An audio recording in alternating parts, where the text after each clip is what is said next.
Okay, good evening and welcome to week 2 of the pilgrimage through the Holy Land. I'm going to cover a lot of ground this week because I want to free up next week. If you remember in the adult education brochure, there were 3 classes involved in this series. And the third one was going to be just a continuation of pilgrimage through the Holy Land. But yesterday morning, the Congregation Council, St. Armand's Quay Lutheran Church, authorized our trip to the Holy Land in 2024. So let me just tell you those dates. In 2024, SAKLC will be on pilgrimage in the Holy Land from the 28th of May to the 7th of June. So the very end of May and into June. More information will be shared with the wider congregation starting this week. But for those of you who are here, I encourage you to come next week, even if you don't think you can make it next year. Especially come if you think you can or you're interested in learning more. And the reason I say that is, even if you don't go on pilgrimage with us next year, you may go on pilgrimage with someone. And just hearing what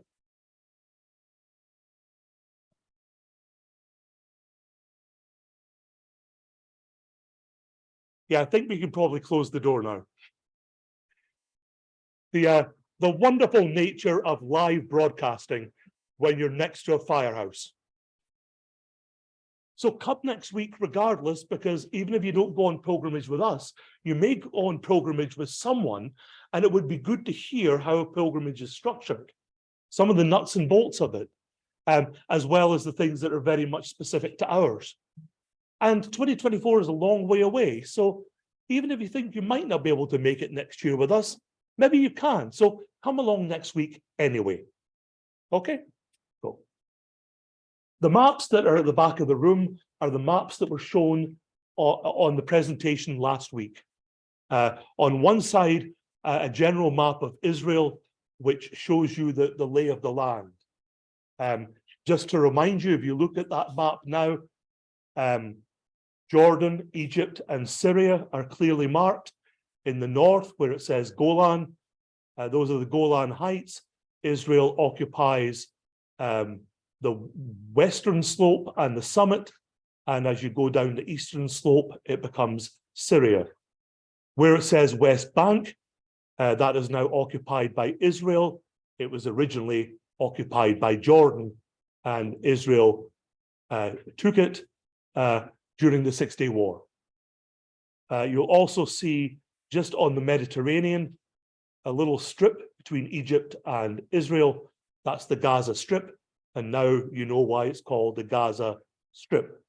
On the other side, you'll see the places in Israel, in the Holy Land, that are most often visited by pilgrims, an inset detailing the Sea of Galilee, and then Israel proper, and Judea and Samaria, which together make up pretty much the West Bank.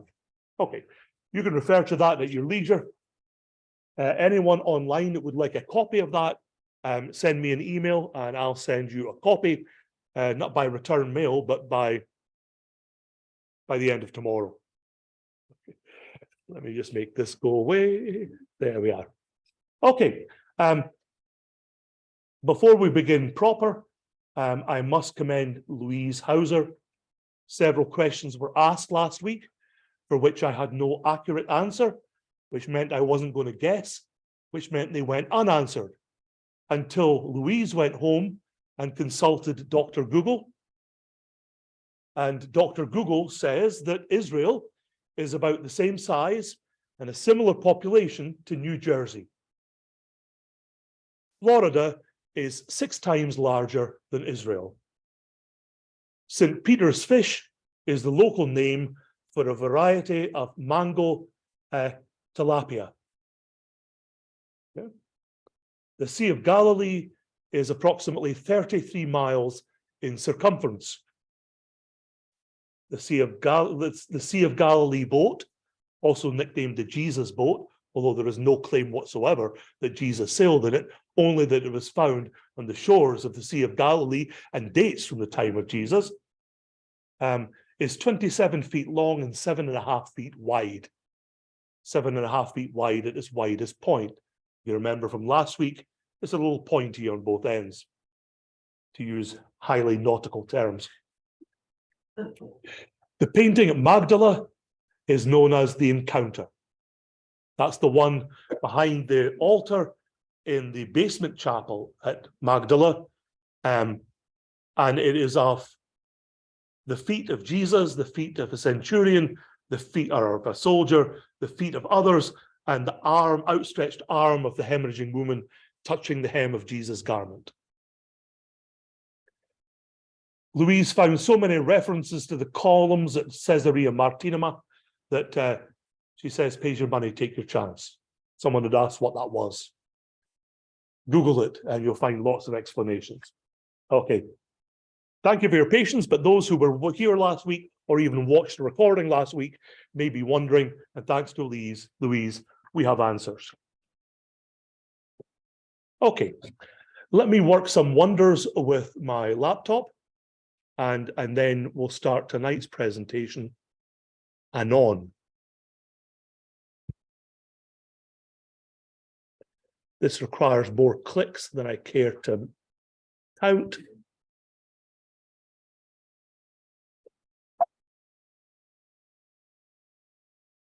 Okay. The order I'm following is the order of a general pilgrimage to the Holy Land. So last week, it just feels like a year. Last week, we flew into Ben Gurion Airport near Tel Aviv. We went from the airport to Tel Aviv proper. If you fly out of the northeast of the US around 9 o'clock at night, you get to Tel Aviv in time to go directly to the port of Jaffa, which is now a suburb of Tel Aviv, but which is an ancient city. It's where Peter visited the book of Acts and visited and stayed in the home of Simon the Tanner. It's also the site, according to the Old Testament, where Jonah was regurgitated or spewed up onto the beach by the great sea creature. If you fly out of the northeast of the US on a flight closer to midnight, you go straight from the airport to the hotel. Either way, we're back at the hotel. We're either there in time for the happy hour, the complimentary cocktail hour, or you're there late enough that you go to your room, splash water on your face, it's time for dinner, and then you can walk around downtown Tel Aviv or stretch your legs on the beach. After a 12-hour flight, you'll need it. Regardless of how day one goes, day two, we leave Tel Aviv and head off for the Galilee. You're normally in the Galilee 3 or 4 nights, seeing all of the sites that we watched and learned about last week. After that, you head south to go up to Jerusalem. You remember from the Gospels, Jesus is in Galilee, and then he sets his face toward Jerusalem and heads off to Jerusalem. And that's what you do on day 3 or 4 of the pilgrimage. Jerusalem from then on will be the base, your base of operations. 85, 90% of the time you'll be in or around Jerusalem.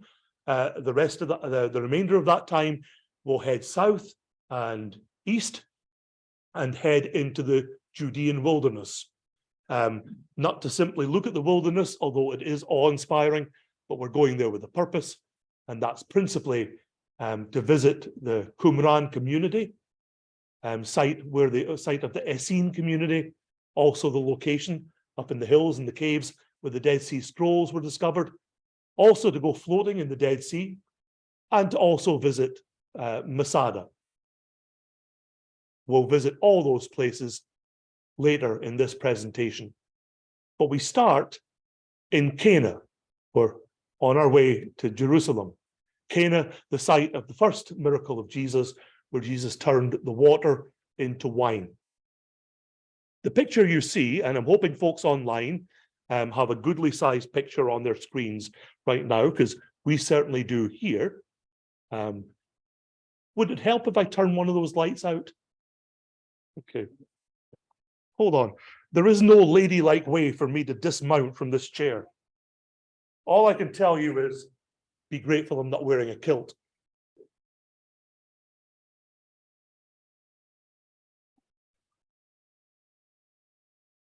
There we go. Now you're no longer being blinded by the reflection of the light off my head. So this is the wedding church in Cana. We don't know if it's truly the site of Jesus' first miracle. To be honest, we're not even sure where Cana is. But the Franciscans, who by twists of fate and history, this time not the fault of the Brits, we get the blame for everything subsequently, the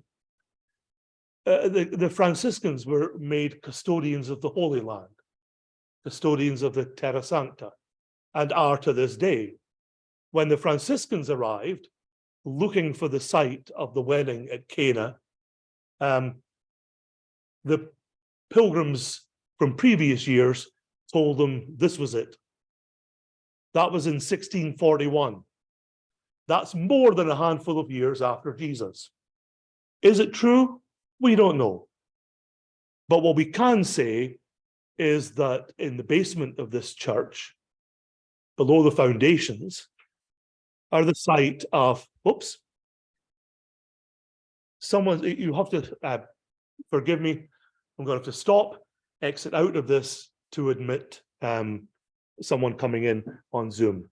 I apologize, it breaks the flow a little bit, but there's really nothing else I can do in this program that I'm in. Okay. Now I think I can just carry on. Okay, right. Back to our regularly scheduled program, already in progress. All we can tell is that in the below the foundations of this church are found water jars and wine jars, nearby wine presses. It's in the general vicinity of where some archaeologists believe Cana might be. So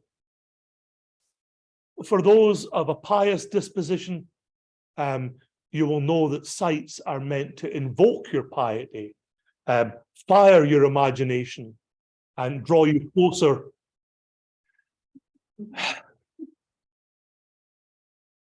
I don't need to say it, you know what I'm doing.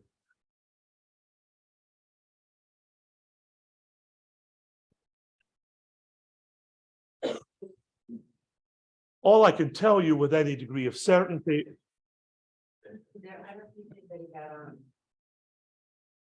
You won't be able to tell. Oh, you won't see a picture? No, there are some people that are on mine, but not on yours. All we know is that when you visit this site, it invokes the memory of the miracle at Cana. And it may or may not be the historic site. It is, however, unquestionably a beautiful building. When you go into the basement, you can see some of those archaeological remains in the background, and you can see I think that's actually the bottom part of a wine press. At the top, there would have been more attached, and the little dip, the slight concave part, allowed wine to flow. But it is interesting to go down in the basement and know that you're at some remains of buildings that date back from to the Second Temple period. Okay, that's the inside of the church. Remember what I said last week.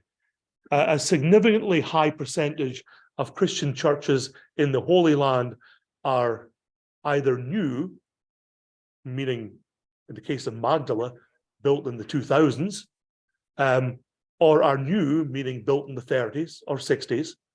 And given that we're talking about Byzantine and Crusader periods and early medieval periods, I also extend the word new to, the 1800s. That's new. But I think a pretty church, and allows you, most pilgrimages allow you a chance to pray and to visit. Okay, we're off to Nazareth.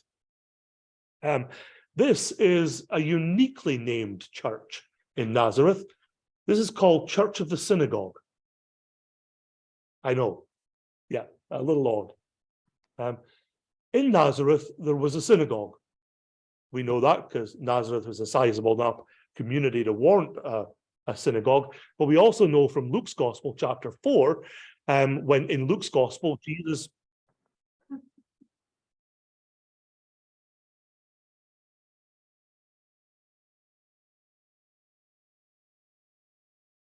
Well, if nothing else, I'm getting really good at this. We know in Luke's Gospel, the first words spoken to Jesus that are not by Jesus, I should say, in Luke's Gospel, the very first words spoken by Jesus that are not scriptural quotations, and the reason I say that is in Luke's Gospel, Jesus quotes scripture to the devil in the wilderness during the temptation narrative. But in Luke's Gospel, the story is told of Jesus in the synagogue of his hometown. And in the synagogue of his hometown, he is the guest preacher for the day. He asks for the scroll of Isaiah, receives the scroll, reads the text, rolls the scroll up, hands it back to the attendant, sits down to sit and preach as one with authority, and says, of course, the Isaiah text is the declaration of the Jubilee year, and that the blind will receive their sight, the lame will walk, the deaf will hear, the dumb will speak. And Jesus says today, and that's the first word Jesus speaks on his own behalf in Luke's Gospel, today, this prophecy has been fulfilled in your very sight. The hometown crowd then runs them out of town. As you would expect them to. That's an observation, not a criticism. How were they to know? Beneath the site of this chapel is a first century synagogue. What you see there is a pretty rare example. That's a Crusader church. Now, Crusaders, 1096 to 1291. Toward the end of the Crusader period, they're not building magnificent structures. They're hanging on by the skin of their teeth. So most Crusader structures were built and completed well before 1291, unless we're talking about fortified defenses. So this is a Crusader chapel built in Nazareth on the site of an earlier synagogue, hence the name Church of the Synagogue. When you go there, 9 times out of 10, there will be the most ugly, stick with me with this, you may have these chairs at home, I mean no disrespect, the most ugly white plastic deck chairs, you know the ones I mean, just molded plastic white chairs. They're great for sitting out in Florida. They're cheap. It doesn't matter if the sun destroys them. By ugly, I mean they look really incongruous in a Crusader period chapel. And yet that's what they put in there all the time. I managed to find a photograph where it just had the nice wooden benches up the side. This is just round the corner from this magnificent structure. This is the Church of the Annunciation. It was consecrated in 1969. See what I mean? There has been a church on the site since the year 570 AD. AD, Anno Domini, year of our Lord. You may hear me move into CE for common era. BC before Christ, AD after Christ, or year of our Lord. BCE before the common era, CE the common era. Makes it academically a little less Christian-centric. Okay, church has been on the site since 570 AD CE. They find remains of Byzantine. That's the one we saw. Pastor Molenhoff, you might want to mute yourself when you speak, you come through. They find remains of Byzantine churches and chapels and rooms and Crusader remains. We're going to see some remains because when the church was built in the 60s, it was built around, centered upon some of the remains I've just mentioned. And we'll be able to I need to just come out of this for a second to make sure those noises are not someone stuck in the waiting room. They're not. Let's continue. The Annunciation, if you remember. Bless you. The moment when the angel Gabriel appeared to Mary to tell her she is with child. Therefore, every Christmas time, when people insist on singing, Mary, did you know? You should give them the chance, the singers, to sing, Mary, did you know? And then you shout out in a loud, confident voice, yes, she knew. The angel Gabriel told her, we've got a feast day named after it. Bless you. The Feast of the Annunciation, when the angel Gabriel appeared to Mary and told her that she was with child.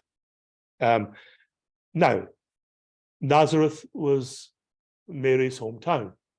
She had went to Bethlehem only to give birth.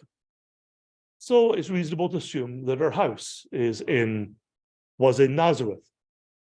The claim made by our Roman Catholic brethren is that the ruins of pre-Byzantine structures in the middle of this church is Mary's home, the site of her childhood home. It would have been her childhood home at which the angel Gabriel appeared to her. Okay, so there's the whole thing from above. There it is inside. You can tell by some of those angles that this is a modern structure. It's very tastefully done, but it's a modern structure. By the way, I should just say there is a watermark on this photo that shows you that I nicked it from Google. Someone asked last week, are these your photographs, Pastor? To which I replied, nope, I got them off Google because you can get better photographs from Google or any other search engine than I could possibly take myself. I tried to convince every pilgrim I've been with to stop taking thousands of photographs, experience the Holy Land, touch the Holy Land, pray in the Holy Land, look around in the Holy Land. If you go back with 3,000 photographs, none of them will be as good as you can get off Google, and you will have seen the entire Holy Land through the screen of your phone. My last pilgrimage, I took 9 photographs. Okay, look down towards the bottom third. Oh, dismount. Look back at the bottom third.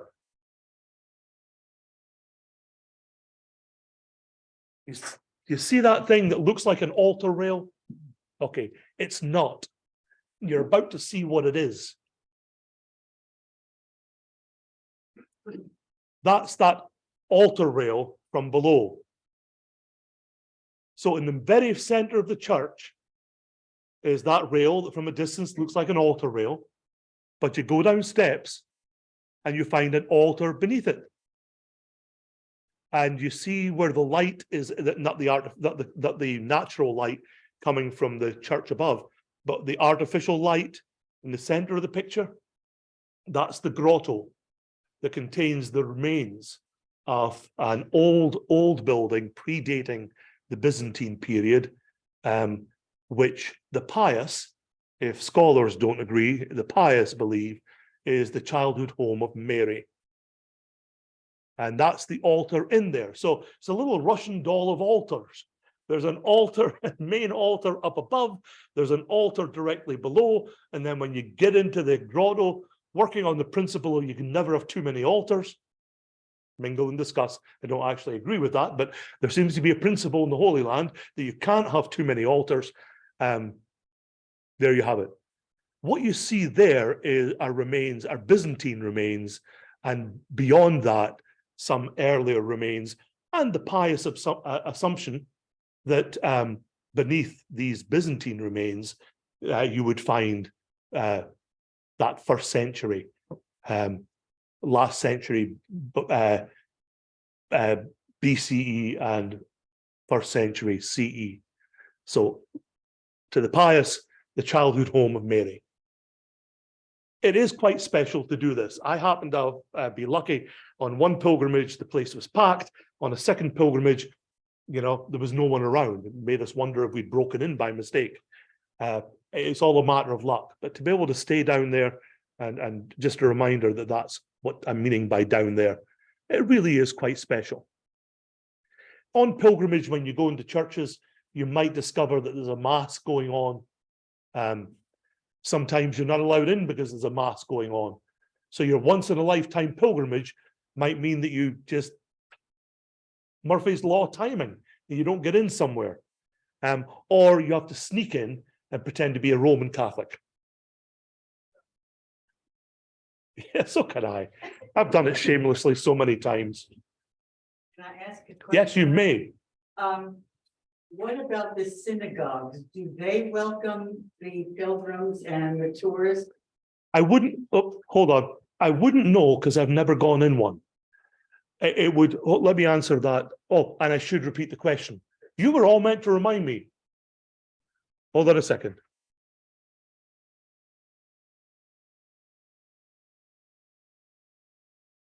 Okay. Christian pilgrims tend not to enter synagogues. You may enter a Jewish sacred site. For example, in a while, we'll see the Tomb of David, which is a Jewish site at a Christian location, and there is some friction between the two communities.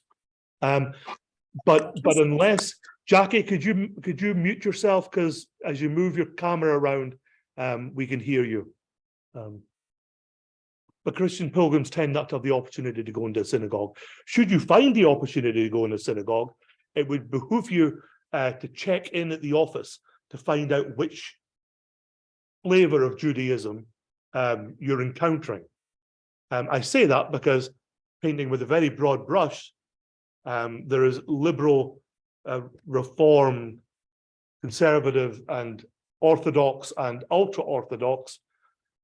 Quite how that expresses itself in Israel proper, especially near holy sites, I don't know. But you would not want to go just bursting in to a synagogue, not knowing the lay of the land. For a start, it may be that women are not allowed in that bit of the synagogue you're going into, but rather need to be somewhere else. It may be that Christians, non-Jews, are simply not welcome. It may be that it's a high holy day and they're preparing things and they don't want anyone to get in their way because, well, you guys know what it's like preparing for Easter. And it may also be that your head isn't covered appropriately. The best rule of thumb, if you want to explore like that, is to do so with great respect. And in this case, respect means don't go blustering in. Not that you would, Judy, I know you wouldn't. Not to go blustering in, but to simply check in at the office and ask. And the answer might be no, and there may be a dozen very good, very reasonable reasons why it's a no.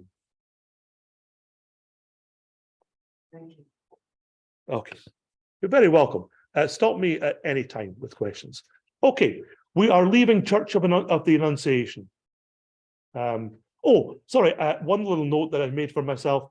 There was a church built on that site before 1969. There was one built in 1730, and it was demolished in 1954 to make way for that church. I won't bother going back, you know, the one we just left, to make way for that church. If you want to ask my opinion on what I think about demolishing churches from the 1730s, I will gladly tell you, but the language may be a little ripe for mixed company. Bet Shean, I can guarantee you that any name, any pronunciation I use will be wrong, but also there are several spellings of different sites, and so I may accidentally be right. You'll find out on your map.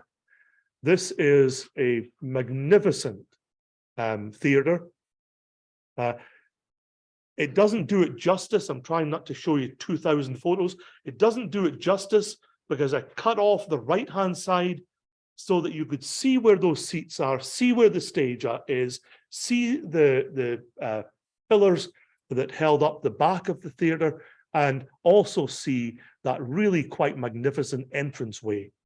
I told you last week at a different Roman theater that one of the guides that come with us, the American that comes with us, will have us stand at the back of the extreme right, and we'll just talk in conversational volume of voice, and it can be heard. and will sing, and not necessarily full opera, but will sing and be heard from any seat in the house. It is wonderful. And concerts to this day are given in most of these almost complete theatres in the Holy Land. Only in the more comfortable months away from the rainy season, and our Israeli guide has told us several times the tickets sell, I mean, because you can't add extra seats. It holds what it holds, and the tickets go quick. Tending not to be pilgrims, but tending to be Israelis that want to go to a cultural event. Okay. Oh, I did include one that gives you a larger scope. But you see the difference between that one and the one last week at Caesarea Maritima. The one at Caesarea Maritima had, more seats. Also had a sort of a backdrop where you walked out, where you could clear the theatre. There was the passageways at the back. This one simply ends when you get to the dirt at the top. There is no rear structure to this one. This is the Cardo at Bet Shean. Cardo is a Latin word, simply meaning main thoroughfare, usually in the Roman world, east to west. When we get into Jerusalem, into the old city, into the Jewish quarter, you'll see a Cardo that was uncovered only in the 60s, once Jerusalem was liberated. And then our Jewish sisters and brothers went into the Jewish quarter for the first time since independence in 48, and excavated the Cardo through the Jewish quarter in the old city in Jerusalem. This is the main marketplace at Bet Shean. We're going to go a little closer to it. There it is from another angle. So you can see those pillars left and right. Those pillars are grand entrances to the stores, shops that were on either side. So you see a sort of asphalt center, and then you see stone and tile and marble, and when you get up closer, mosaic, that is in more of that white color, cream color. Those are the stores. The walls separating each stores are gone, but the entranceway to the stores are still there, the shops. But this is, I think there's and I thought I got another one of this. This is down by the shops. You can see the pillars in the background. Pardon this odd angle. First of all, I can't read the inscription, but I can tell you what it says. But bear with me, this angle is given for a particular reason. This is a fantastic mosaic. You can walk over it and touch it. Remember what I said last week? This is not, mosaics are not, in the Holy Land, are not made up of small pieces of stone that someone painted, which then means you can't walk over it, otherwise you wear the layer of paint down. Mosaics in the Holy Land tend to be stone of different colors. And so you won't wear that down by walking on it. It looks grand. It's right at one end of the Cardo, but when you translate it, it's simply a dedication to the guy that ponied up the money to refabricate the Cardo back in the Roman period. It basically reads, "Dear Joe Schmo, thanks to the generosity of Joe Schmo, this marketplace was refurbished and rehabilitated, showing his wonderful civic pride," that kind of thing. It's really just, you think it's dedicated to the gods or something? No, it's a dedication to the guy that ponied up the money for the rehab. Okay, the reason I include this, do you see behind the mosaic, you can see on the right half how you would walk into a store. On the left hand, you see a marble frontage, between where the mosaic is and where the stones start to go up vertically. That serves no purpose other than making it look pretty. And the whole of the Cardo had that running along where you would step up and into the stores. And rather than showing the rough stone, which you can see above it, They wanted to make it look pretty. And so it's really a marble frontage to make the store look a little more top-notch. These are the privies. You know, you hope you're not too skinny. How can I say this for polite company? You place a cheek on both stones. You hope that someone's warmed at first. You see below, those are not footrests. Those are channels that a flow of water continually flowed down those channels and were drained out of the privies, so that there was no going through the motions. Sorry, that's my toilet joke. You didn't have to flush. There was a permanent flush. Okay. Except when the king came, then it was a royal flush. I'm sorry. I debated with myself whether to tell that joke all day, and now I wish I hadn't. And these are the steps up into the Cardo.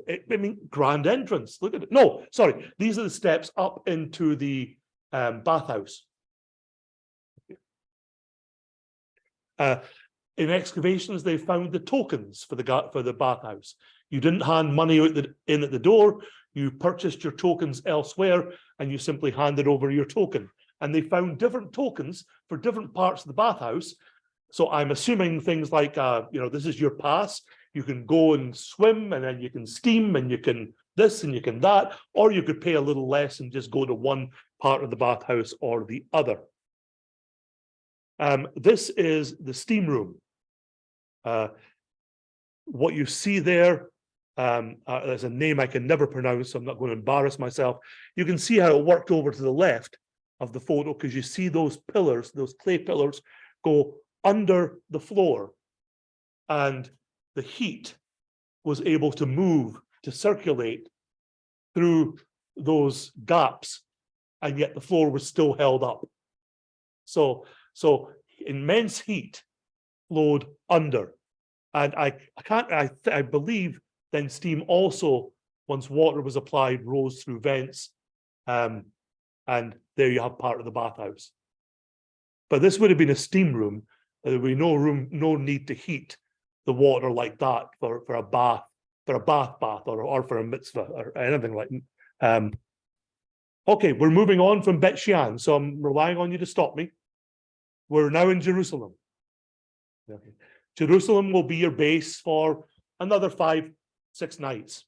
And as I said at the start, you'll either be in or around Jerusalem, or you'll use Jerusalem as the base, particularly to go into the Judean wilderness to visit Qumran, Masada, and the Dead Sea.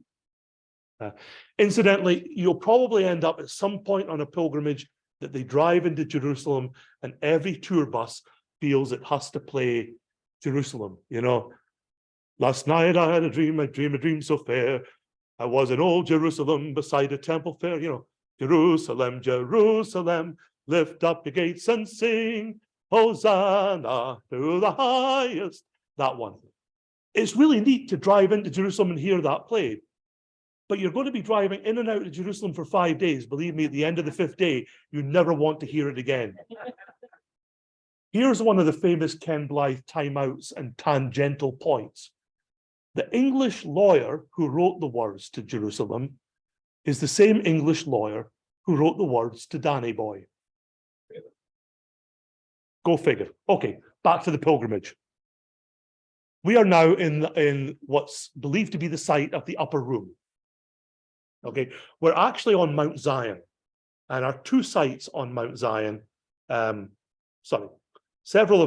couple of our sites are on Mount Zion, and one of them is the Cenacle, a Latin word for dining room. This is believed to be the upper room.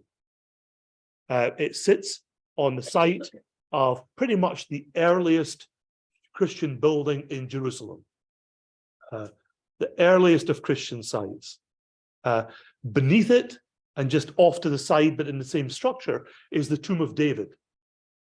Now you can see why some of our Jewish sisters and brothers two holy sites, one Christian, one Jewish, rubbing shoulders so closely with each other.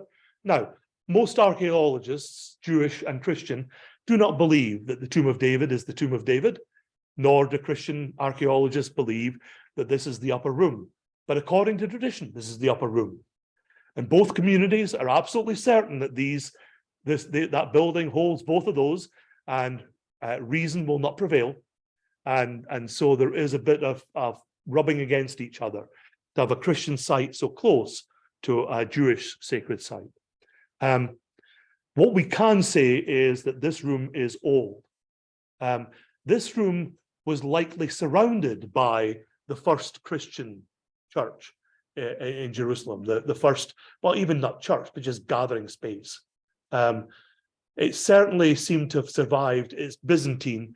It survived the Crusaders building around it, and now the rest of that's gone, and what's left is this structure, which was there before all those other ones were built. That seems to be the theory based on archaeological evidence.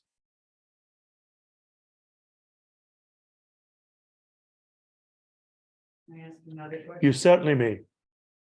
While you're at these sites, I mean, they seem to be so valuable. Was there much security? Or are people just allowed to go into them? Good question. So the question for those at home and watching the recording is, there's in a lot of sites, there's things of great value. Are they closely guarded?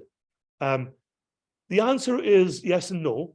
The whole of Jerusalem is intensely guarded by the police and the IDF, the Israeli Defense Force, armed to the teeth and walking around conspicuously. If you're British, it puts the fear of God into you, because our police are not armed. So just watching all these heavily armed, incredibly young people wandering around is disconcerting. After about 2 hours, you realize that they're there for your protection. I mean, they're there to protect Israelis, they're there to protect people's livelihoods, and they're there to protect pilgrims of all shapes and sizes. And pretty soon, you start to feel more uncomfortable not seeing police and IDF than you do seeing them.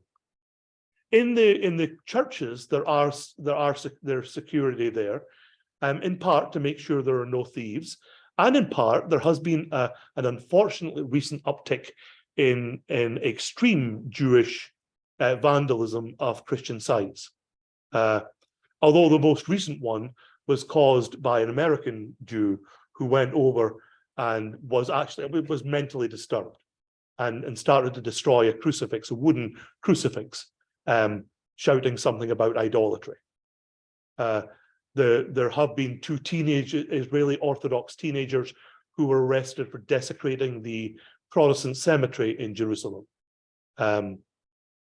Mainly a cemetery maintained by the Anglicans and the Lutherans, and mainly containing some of the modern era's Christian dead, as well as the British forces of mandatory Palestine who died on active duty. But that turned out to be a 14-year-old and a 17-year-old, and they've been arrested.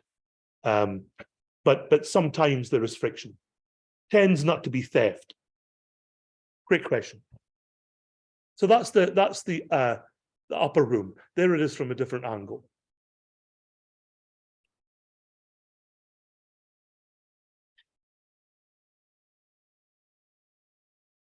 Okay, this is the tomb of David. You come out of the upper room, you go down the stairs, obviously, because you're in the upper room, and you get downstairs, and this is the tomb of David. Now, nowhere in the Old Testament is it even suggested that David is buried in Mount Zion, on Mount Zion.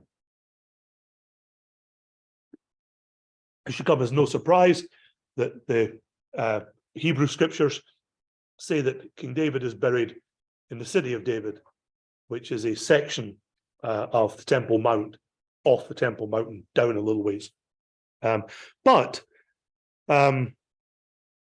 one sect of Judaism believes that this is the tomb of David. And so it is the tomb of David to at least one branch of Judaism. So on some days, this room is packed. Most Christian pilgrims won't elbow their way in. So our Israeli guide normally elbows his way in for us and then gestures to bring us in. On the understanding that you don't tarry. Also on the understanding that you've put a kippah on, which is available at the door. At Jewish sites in the Holy Land, there are usually kippahs, but Christians colloquial call skull caps, little head covering, usually a very thin polyester one, emblazoned with the Jewish tourist organization's logo, and you'll also pick one up as you approach the Great Wall in Jerusalem. Okay. Now, this is Dormition Abbey. Those of you who are recovering Roman Catholics or Orthodox will remember that according to Orthodox and Roman Catholic doctrine, Mary did not die. She fell asleep, hence the term dormition, and then was bodily assumed into heaven, just like Elijah was. No body to decay, just taken up to be with God. So this is the Abbey of the Dormition. Also near the site of, we're still in the same kind of region, site of a 5th century early Christian church, destroyed about the 7th century. The foundations of that 5th century church were discovered in 1899. And this church was built in 1910. Okay. Want me to close the door back there? Yes, I had it all closed, and then they came in to get the coffee, and yes, thank you. This is the inside. This is the street level inside of the Abbey of the Dormition. And now you'll find why they named the place so. This is a sort of fisheye view that just shows you those side altars that go all the way around. And downstairs in the crypt is the site believed to be the place where Mary fell asleep. That her home was supposed to be located fairly close to the old city, fairly close to the sites her son walked on his last day, and that her home was there, and this was where she fell asleep and then was bodily assumed up into heaven.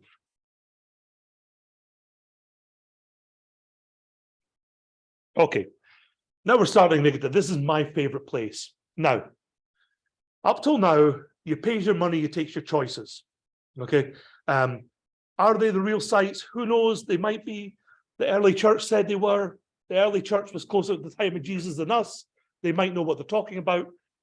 Pilgrims attest to it. Very early pilgrims may be the site. This is a real site. This is not an ancient church.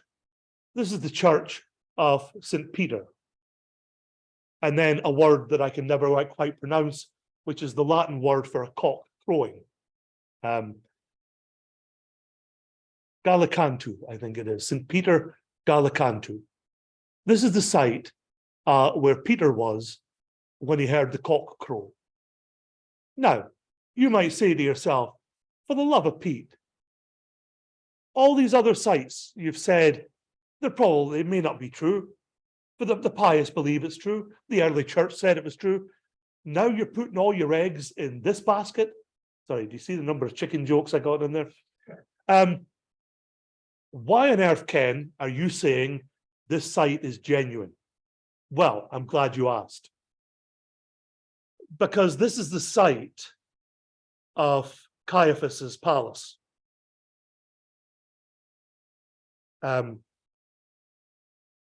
In the foundations, around about, archaeologists, Jewish archaeologists, and non-affiliated archaeologists are near nigh certain that this is the site of Caiaphas's palace, or Caiaphas's headquarters or house or whatever.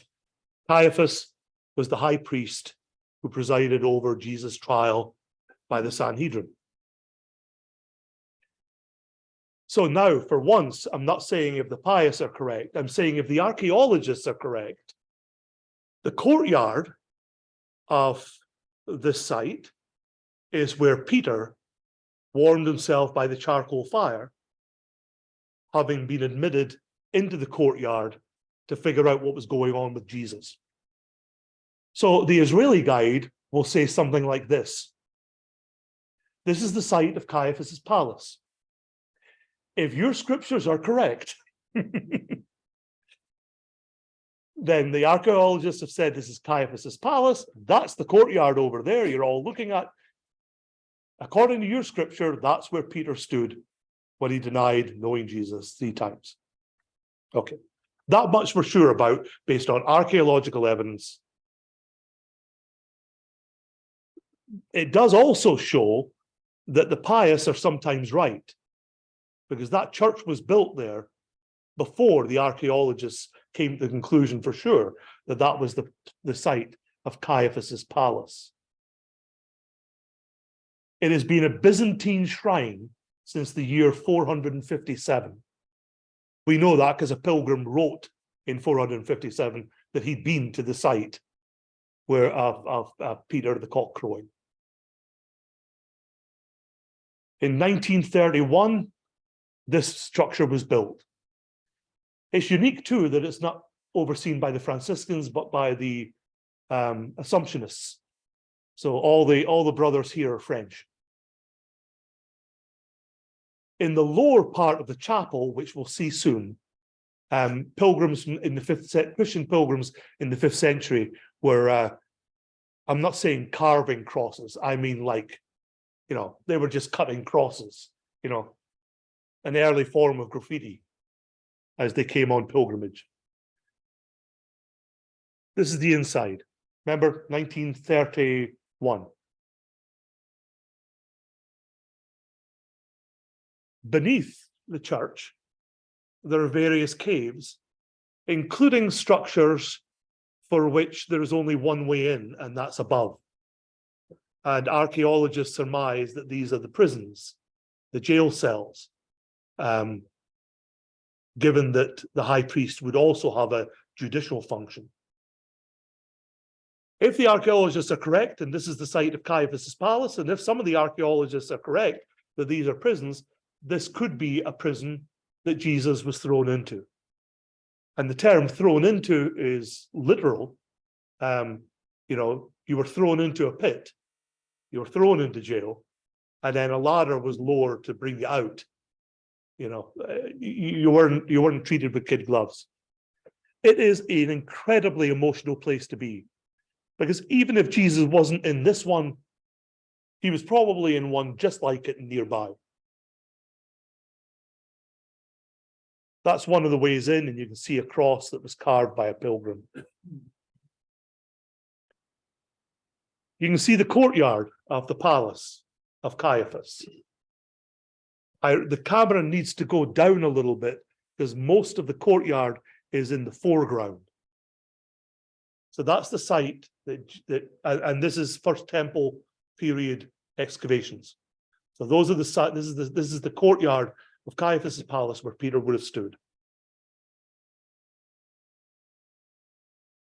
Then they uncovered steps just beyond the courtyard that run from the Temple Mount down into the Kidron Valley. And by they, I don't mean Christian do-it-yourself archaeologists. I mean Israeli archaeologists discovered these steps. Also called the Holy Stairs. They date from the Second Temple period. They are perfectly located. They lead from one place to another place. And as I said a minute ago, the one place it goes up to is the Temple Mount. And the place it goes down to is the Kidron Valley, just by the well-worn path. I mean, the current one isn't the original path, but it's still the way you would come down from the Temple Mount into the Kidron Valley, across and up the Mount of Olives. The path is lined perfectly for someone walking from the Temple Mount to the Mount of Olives, down and through the Kidron Valley. Jesus was said to walk to the Mount of Olives. Depending on what gospel you want to read, once or twice, several times, multiple times. If Jesus ever walked from the temple precinct, according to your scriptures, as our Israeli guide would say, if you believe Jesus ever walked from the temple to the Mount of Olives, he walked down that staircase. That's archaeologically proven, assuming our scriptures are correct, as our Israeli guide said, with a wonderful twinkle in his eye. But he's an old Israeli paratrooper, so he can say what he wants. Okay. Now we're in Bethlehem. This is the Church of the Nativity in Bethlehem. Byzantine, tweaked by the Crusaders, pretty much as it was. Why is that significant? Israel is in an earthquake zone. Lots of things just fall down. Not anymore. Israelis know how to earthquake-proof buildings. As I said last week, I was there in February. It was just a few weeks after the Turkey earthquake. That earthquake hit Israel as well. And nothing fell down in Israel, except maybe a drunk guy on the way home after the bar closed. In Turkey, everything fell down. Israelis know how to build buildings. Plus the fact, as I said last week, most Israelis live in apartments. Only rich politicians and others have huge villas on the shores of this and that. Most Israelis live in apartment buildings. You've got to make sure they're earthquake proof, or you're losing a lot of people. So sometimes they fall down. Sometimes they get destroyed by fire, accidental or deliberate. Sometimes Christian sites and Jewish sites get destroyed by the Muslims when they take over. This largely exists as it was in the Byzantine period, with tweaks by the Crusaders. I should just remind you of dates. Byzantine period 330 to 1096, Crusader period 1096 to 1291. The earliest Byzantine period is reflected in this building. And by earliest Byzantine period, I mean this structure was built by Constantine. This and the Church of the Holy Sepulchre, also tweaked later by Crusaders, parts of which were destroyed, parts of which were dismantled to build something else nearby. But these two churches, Church of the Holy Sepulchre and Church of the Nativity, the earliest of Byzantine times. I mean, Emperor Constantine created the Byzantine by splitting the empire, the Roman Empire, and he took the West based in Constantinople, and the emperor in the West had his headquarters in Rome. So earliest Byzantine period, Constantine period. This is the courtyard where you come out the side door instead of the front door. I didn't have time to get a photograph of the front door. It's the door of humility. It's very small and you have to really bend over to go in. The pious explanation is that means you enter the church almost on your knees.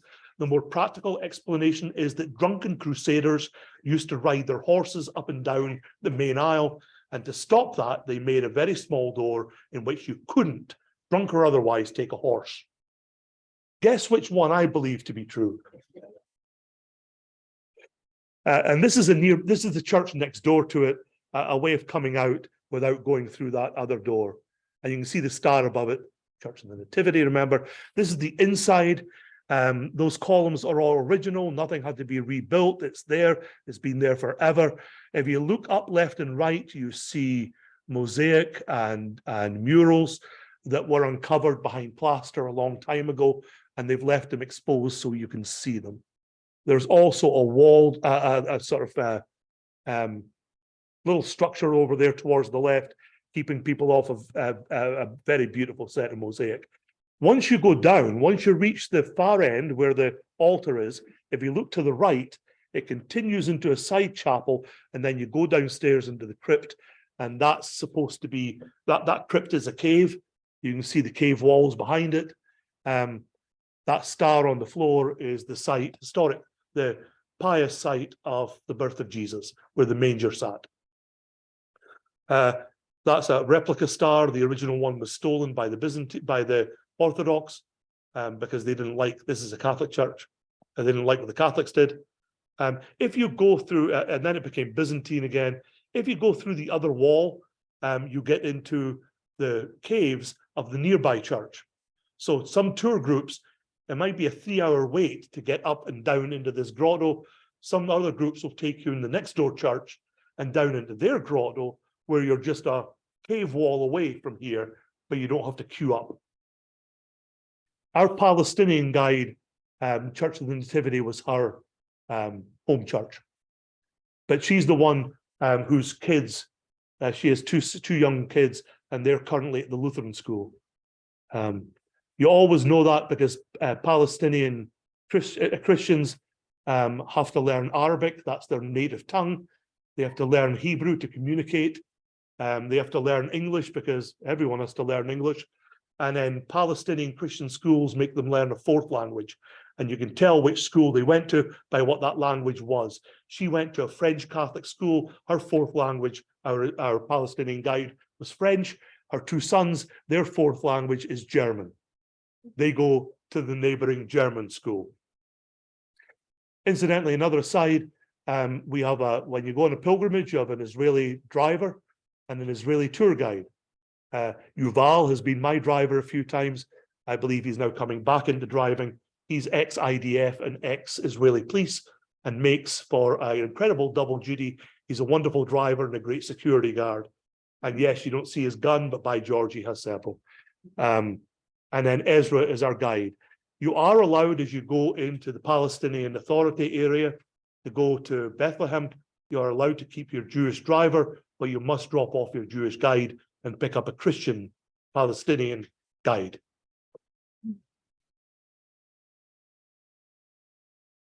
The Shepherd's Fields. There are two traditional sites of the Shepherd's Fields outside Bethlehem, one Orthodox, one Catholic.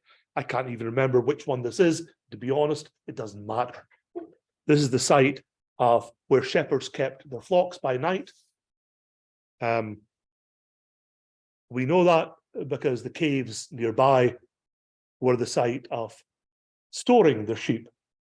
The idea that shepherds around Bethlehem would have built pens is ridiculous. Bethlehem is surrounded by natural caves, and shepherds let their flocks eat in the grass, and then at night simply shooed them into the caves. Why build something if you've got something nearby? And there is one. And as you know, Christians, we can't see a room without sticking an altar in it, apparently. And so there is a chapel in a cave by the Shepherd's Fields. Now, a word about Jerusalem, for we're heading back to Jerusalem. This is a map of modern Judaism, modern Old City. You know that because the walls in Jerusalem changed multiple times. If you get a Bible atlas, you'll find a couple of pages of maps of Jerusalem, the Old City, because the walls moved all the time. The current walls are from the 16th century, built by Saladin, the Muslim caliphate. But this is modern day Old City. The walls are 16th century Muslim of Saladin, Saladin the Magnificent, I think. You see the modern gates. You see the Temple Mount over there to the bottom right of the image. You see the Western Wall, what Christians refer to as the Wailing Wall, the Western Wall, the last piece standing of the Second Temple. First temple was built by Solomon. Second temple by Herod the Great. This is the last retaining structure. It's still there because the Romans didn't destroy it, because it's simply a retaining wall. It's a retaining wall. That's why you stand at it and look up multiple feet. No, I don't know how high. You look up multiple feet, and up at the top, you can usually hear On days where there's trouble on the Temple Mount, you can hear it from the wall. Some ultra-Orthodox Jews will not go to the wall because it's just too close, potentially too close to the Holy of Holies to draw close to. And there is a section where Christians and other Gentiles are able to approach.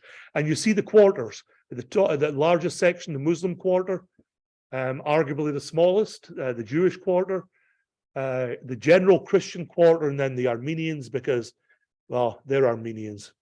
You see the various gates. Not difficult to understand why they were so named. The Jaffa Gate leads to Jaffa. The Damascus Gate takes you to Damascus. I mean, if there was a road there, which there was originally. The Dung Gate was called the Dung Gate by Jews, but only relatively recently, because there was an original Dung Gate at the time of the Second Temple period, but it was on the other side of the city and led into that valley, the name of which escapes me, which is where the refuge of the city was burned off. It's just at the bottom of Mount Zion, where the Mount Zion Hotel currently is, and that's where Christians think hell is. That's the name that gets translated into hell. I'll look it up in a minute, it's in my notes. When I stayed at Mount Zion a few years ago, by the bar, there's a bank of windows looking out towards the old city, and our tour guide said, you sit there with a beer at night. Gold Star's pretty decent if you get the slightly darker Gold Star beer. He says, if you sit there, you've got a hell of a view. And what he meant was you have a view of what the Christians believe the site of hell to be. Often that unquenchable fire, because the dump there, it was the dump of Jerusalem, and you set fire to junk and you keep throwing junk in, you got fires that never go out. Well, the Dung Gate was near that, and the dung was taken out and just burnt away as well. But the Dung Gate doesn't exist anymore, but that gate was renamed the Dung Gate. Incidentally, our Israeli guide Ezra, wonderful guy, he's been guiding my tour group, the tour group I'm associated with, for 20 odd years. Ex-Israeli paratrooper from the Six-Day War, was on a plane with his parachute on his back, with orders that we were going to take off and drop behind Egyptian lines. At the last minute, the order was get off, take your parachute off and get in that truck. It was instantly obvious that he wasn't going to be dropped anywhere, and he was driven to Jerusalem, and he and his guys were dropped off. I think it's Ammunition Hill. I think I either get it. It's either Ammunition Hill or Artillery Hill. I think it's Ammunition Hill, where the first battle between Israeli paratroopers and Jordanian, I think it was, forces were held. He tells the story of the order was they were going to retake Jerusalem through the Dung Gate, and the general in charge said there is no way the Israeli army is liberating Jerusalem through the Dung Gate. We're going to go through the Golden Gate tomorrow. And so they went through the Golden Gate, the Lion's Gate instead, because they just couldn't bring themselves to. We're not going to liberate the city through the Dung Gate. Okay. Moving on, there is the Western Wall. You see how tall it is, and you see behind it the Temple Mount. You can see the Dome of the Rock to the left, the gold-covered thing, paid for by the Jordan, or the gold covering paid for by King Hussein of Jordan. That is not a mosque. It is a site of where Muhammad either landed or took off in his night flight to Jerusalem. I can't remember which. There is a mosque up there, but I don't think you can see it. I don't think that black dome in the foreground is it, although I might be wrong. The Al-Aqsa Mosque is up there. There's a mosque and there's the Dome of the Rock. Now, there is a heated debate in Israel, and Ezra, our guide, will tell you, sotto voce, we should have just taken it. We had the chance. Moshe Dayan said don't, but we should have, or whoever the general was, but we should have taken it and we didn't. If we'd taken it, there would have been a hue and cry, but at least it would have been ours now. And now there's a site of constant antagonism between the Jewish police and Muslim worshippers.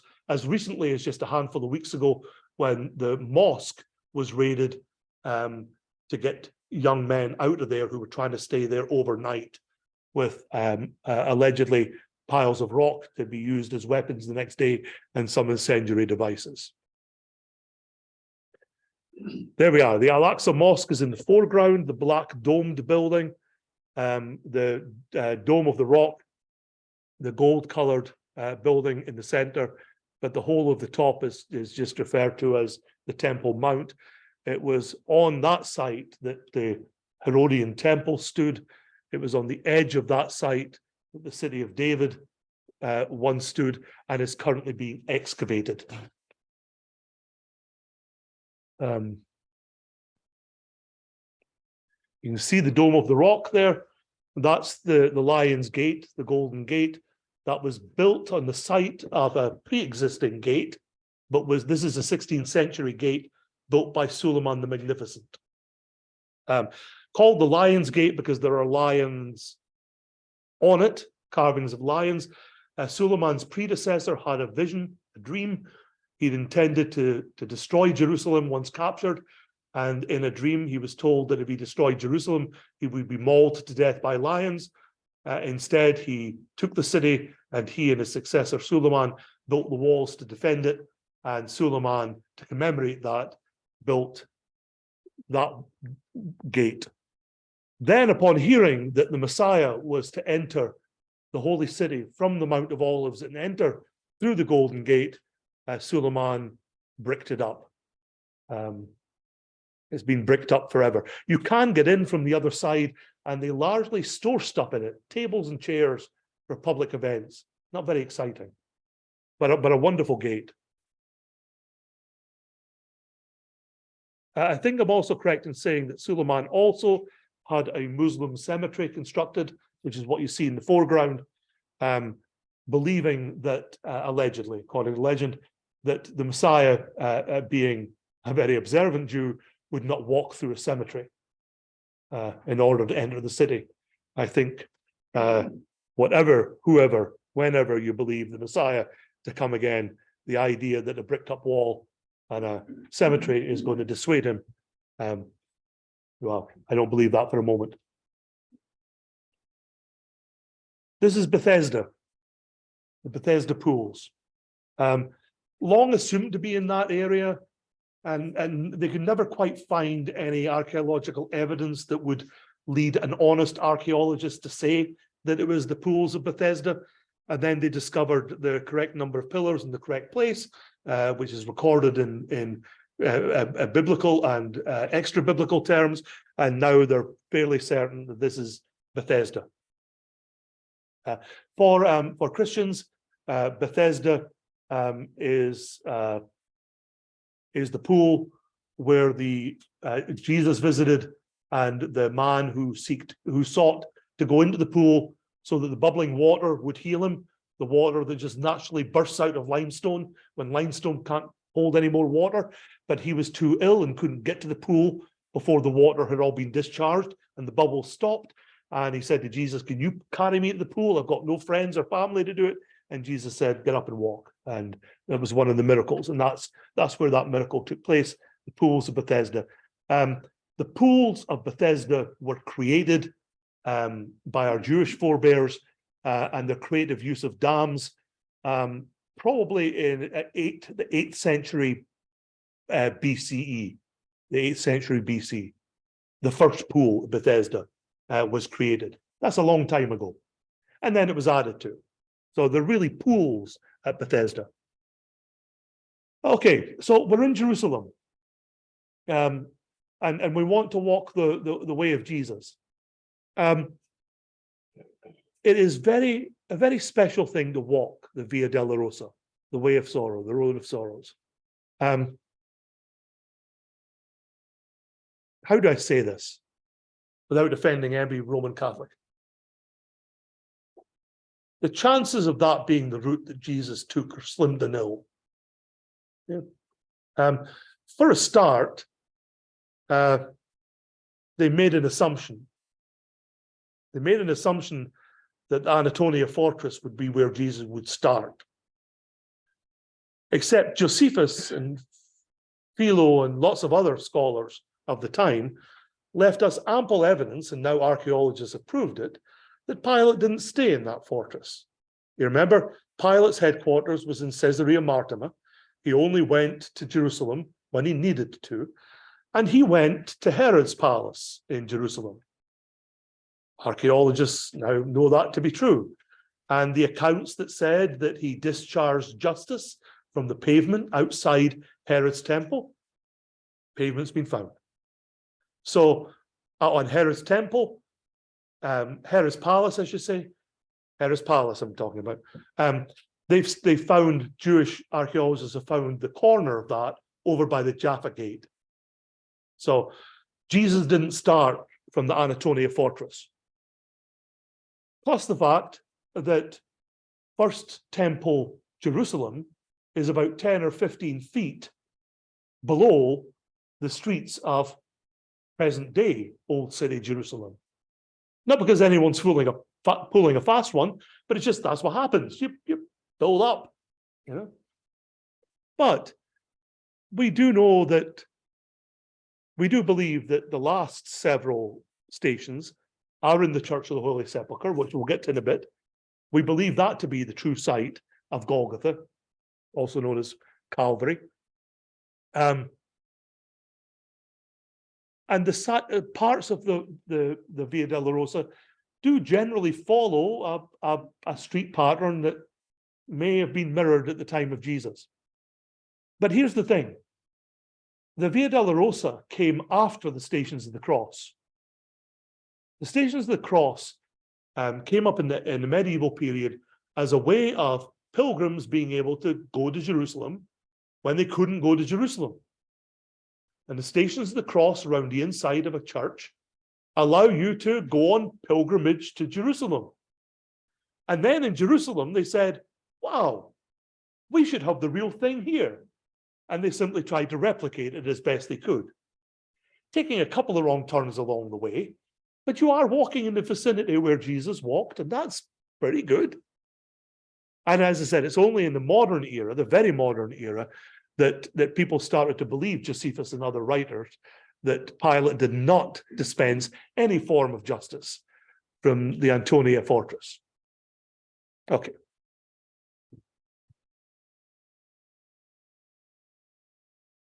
It's just another way of looking at the walk from the Lion's Gate, in this case, to Church of the Holy Sepulchre. This may be a little more accurate if you start from the Lion Gate instead of starting from the Antonia Fortress. Okay, here we go. This is Station 7, and the reason I point this one out is that that's yes, another altar. That's the altar that our group celebrated Holy Communion in the times that I went on pilgrimage. You just enter it by a nondescript door.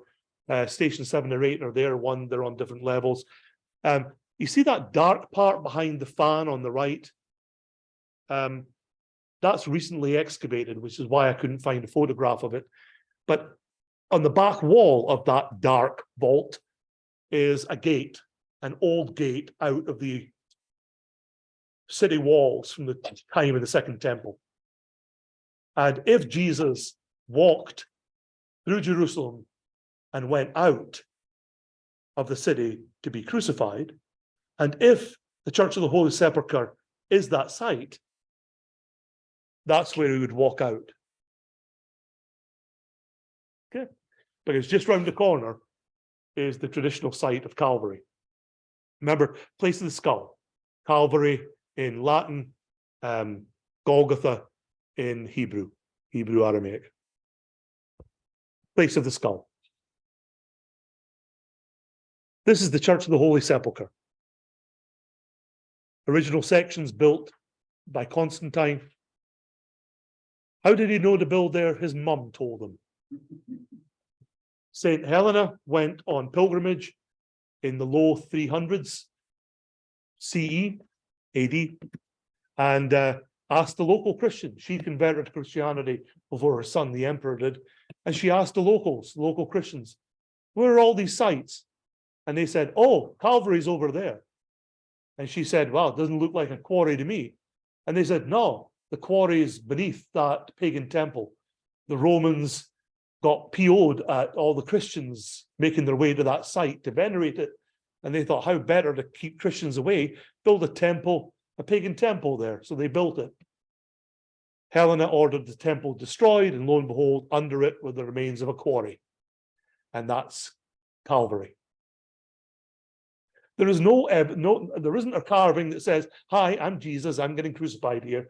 But in the early 300s, the Christians pointed to it and said, our parents and grandparents have always told us that was the site. And that's why the Romans built that temple. And like I said, sure enough, under the temple, a quarry.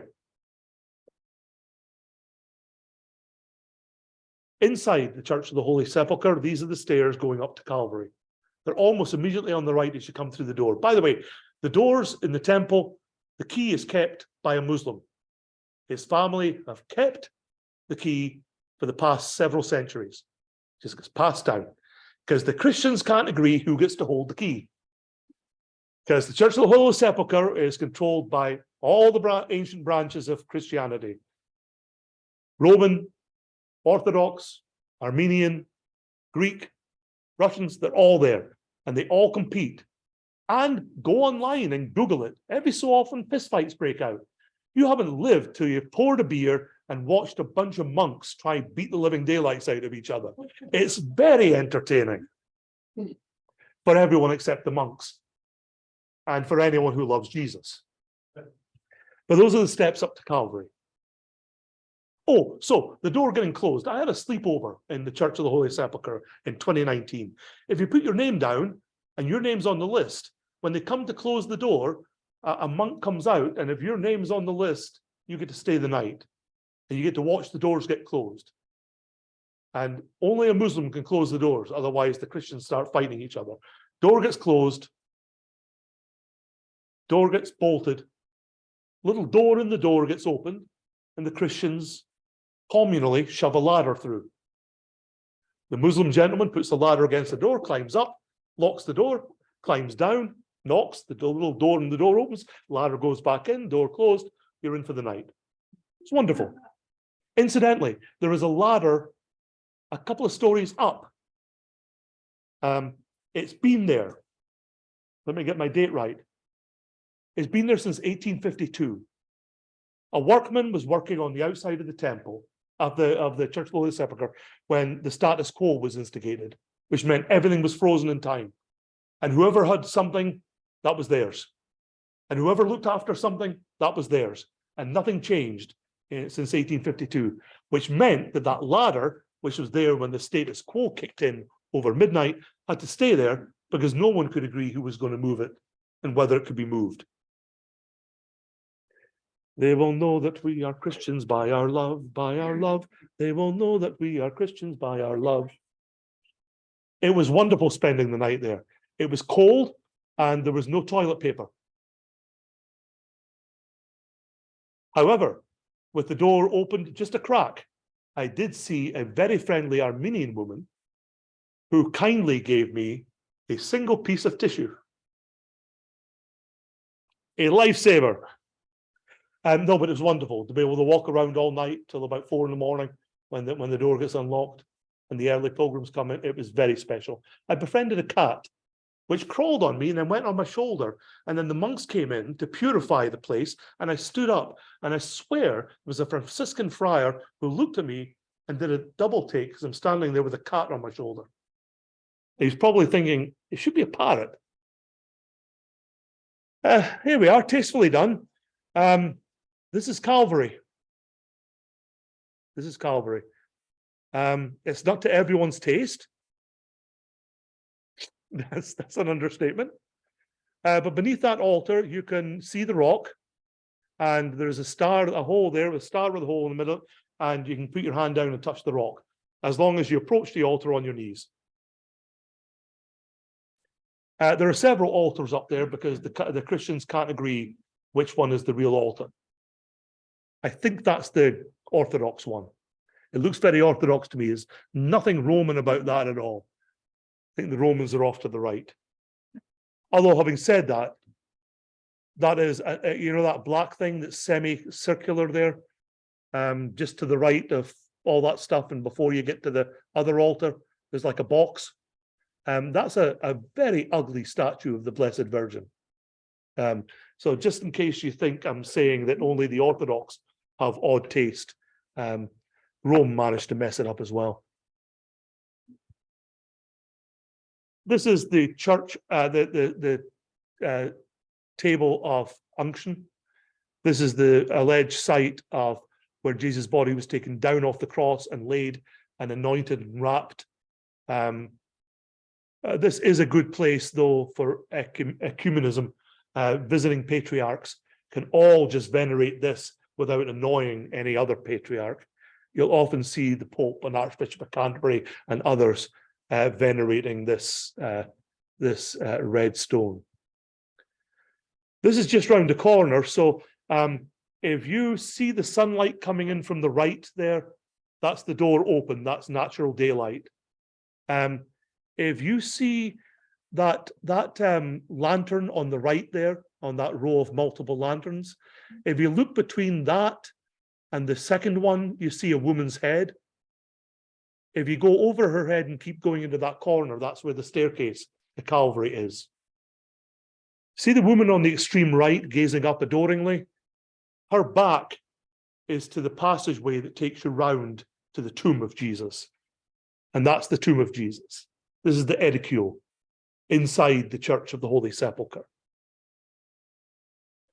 It's a recent photograph. I know that because when the Brits had Palestine during the British Mandate after World War I, by the way, most scholars believe the only reason the Brits wanted Palestine after World War I was because they heard the French wanted it. And if the French wanted it, the Brits had to have it. I don't know if that's true. I'm currently reading a history of the mandatory Palestine. I'll tell you when I get to the end. But at the start, it's heavily suggested that that's the case. The Brits and others had to put metal supports around the edicule because it was going to fall down. And remember, it was after the status quo, so no one could agree how to protect it. Eventually, National Geographic and others got everyone that rules the Church of the Holy Sepulchre to agree to a renovation, and the renovation saved it. And they also went in and dismantled the site of Jesus' tomb and did carbon dating of the cement, and it was second period, temple period. National Geographic has the copyright to it, but it's on YouTube. Go watch it.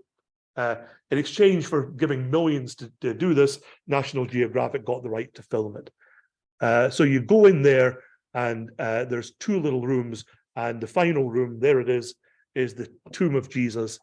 That's the slab that was lifted to go back to the original bedrock of the quarry, of the cave, of the tomb.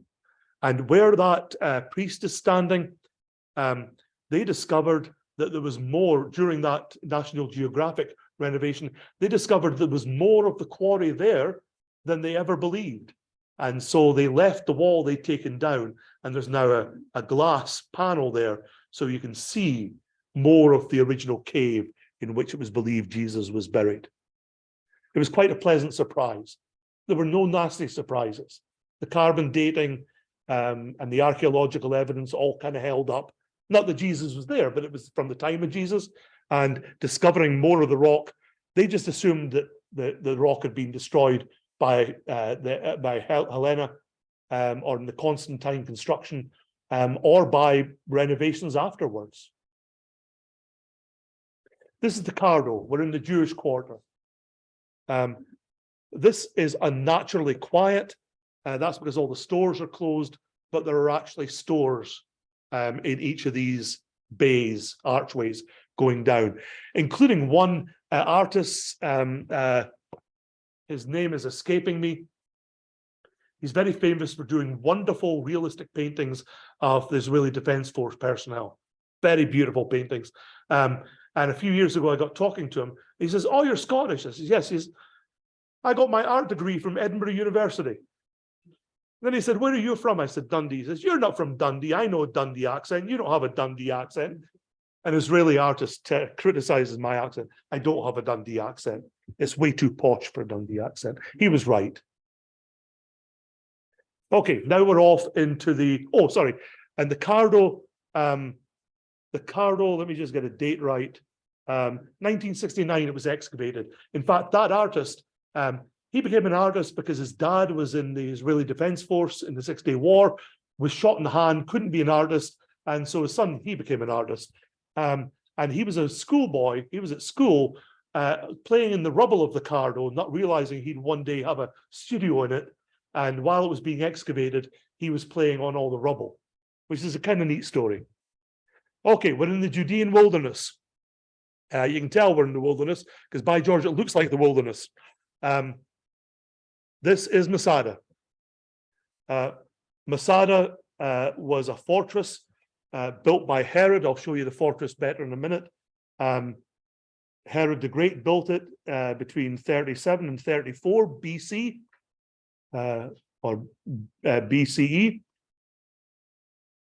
Let me just go on to that to show you. There we are. That's at sunset, and there you can see from the stepping stone a part of Herod's palace.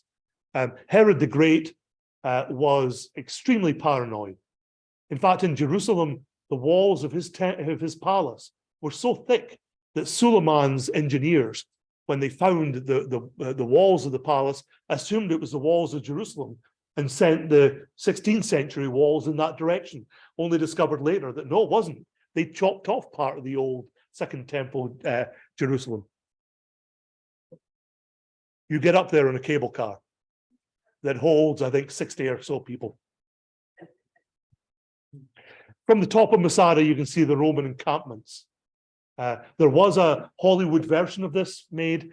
I think Peter O'Toole played the Roman general. Yeah, I think that's true. Lucius Flavius Silva laid siege to Masada from 73 AD to 74 AD. 15,000 soldiers, slaves, and engineers to try and break the siege. And when he got up there, there were 960 bodies. The Jews who had fled from Jerusalem and elsewhere as a result of the first Jewish-Roman War, the one that led to the destruction of Jerusalem in 70 AD. They held out there for many years. There was enough water and grain found there when the siege was broken. They all committed suicide, at least according to Jewish historians. Some scholars are doubtful, but that's the story, which is why, until relatively recently, members of the IDF were sworn in at Masada. Now they're sworn in at the wall in Jerusalem, I believe. The men drew lots. The men then killed their wives and children. Then the men killed each other until the person who had pulled the worst lot out of the lottery of all was left to kill himself. And they found shards with names on it, which lead them to believe that's the lottery of the order in which people would be killed or commit suicide. Some scholars doubt that now and think that those shards are simply identifiers for goods that were stored to prove to which family owned which pile of grain, which jar of grain. We're almost at the end. There's the excavated parts of Masada that are not strictly speaking Herod's temple, Herod's palace. Afterwards, after the siege, it was really just used for a short period as a Byzantine monastery. Was built there and then really wasn't touched until the 60s, when Israeli archaeologists started to really examine it. From 1963 to 65, Yadin, the great Israeli archaeologist, incredibly influential, excavated it. Then on to the Dead Sea. I'm not going to show you lots of photographs of the Dead Sea. Why should I bother? But there's someone floating in the Dead Sea. Now, I know you like statistics. The Dead Sea is 1,412 feet below sea level. It is 997 feet deep. It is 31 miles long and 9 miles wide at its widest. And its salt content is currently around 34%. Don't get water in your eye. If you get a pilgrim's tattoo, and there is just in the Jaffa Gate, there is a tattoo artist family have been there doing pilgrim tattoos for the past 600 years. They have little wooden blocks that they outline the tattoos. The oldest of those, they've got a bunch that are at least 500 years old, and some 4 and some 3, same family. If you get a tattoo, they give you special instructions about what to do with it if you go in the Dead Sea. And you must wash yourself thoroughly when you come out, because if you don't, a couple of hours later, you're going to be itching in places you don't want to scratch. Qumran, what can I tell you? They've done a lot of excavations. At this point, especially if you were here last week, one ruin might start to look like another, but this is the Essene community in Qumran. This is a cave near Qumran, typical of the caves in which they found the Dead Sea Scrolls. Now we're back in Jerusalem. Bless you. Mount Herzl, named after Theodor Herzl, the modern founding father of Zionism. Zionism is a name given to the belief among some Jews that Israel is to be the homeland of the Jewish people. I say some people because Zionism was not universal amongst Jews worldwide for the longest period of time. Now it's much more the order of the day. And Theodor Herzl is buried in a monument atop Mount Herzl in Jerusalem. Also, as you can tell by that IDF gentleman in the foreground, it's a place where Israeli war dead are buried. And also several past Israeli presidents and prime ministers. Golda Meir is buried there. An example, just throwing that out, it's one of the Israeli prime ministers that most people remember. Yad Vashem. Yad Vashem. I'm going to look up something now because I want to do it justice, and I do apologize. Big surprise to everyone, we've gone over time. But we're no more than 5 minutes from the end, don't worry. I want to get this quote from Isaiah correct, because this is important to me and should be important to everyone who wants to remember the Holocaust or the Shoah. Where's my note? Isaiah 56. I apologize, it's not exciting watching someone look up the scripture. Promised I would do this earlier, lo and behold, I didn't. Isaiah 56:5. I will give in my house and within my walls a monument and a name better than sons and daughters. I will give them an everlasting name that shall not be cut off. And in there is a short phrase, that everlasting name, which in Hebrew is translated as Yad Vashem. This is the Holocaust memorial, not museum, the Holocaust memorial in Jerusalem refers to that text from Isaiah of remembering the sons and daughters, and that they will be given a name, Yad Vashem. I mean, it literally means a memorial and a name. Okay. 1953, they began, our Jewish brothers and sisters began work on Yad Vashem on the western slope of Mount Herzl. It's a 44-acre complex.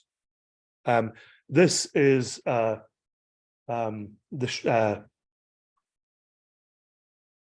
really thought I'd written that. This is the Hall of Names.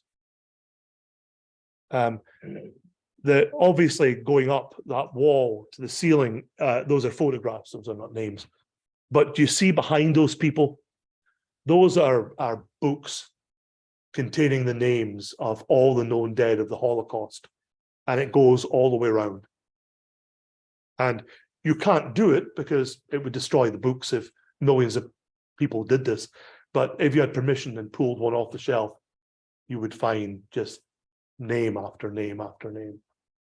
It's very special to be there. I would recommend you go to the Holocaust Memorial in Washington, D.C.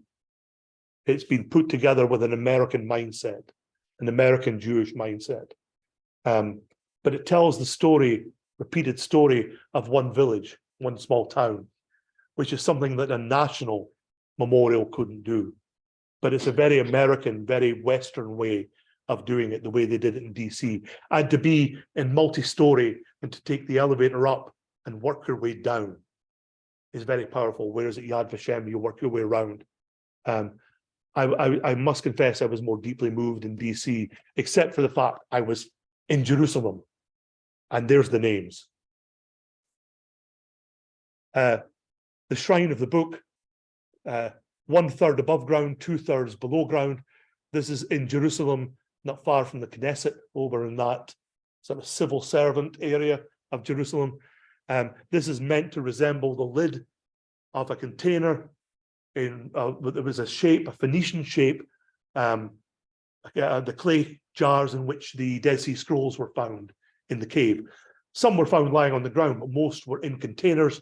And the top of this and the inside of this that you'll see in a minute are meant to replicate those Phoenician-shaped containers that the Dead Sea Scrolls were found in. Oh. Well, that was out of order. That's the inside. That's the inside of that.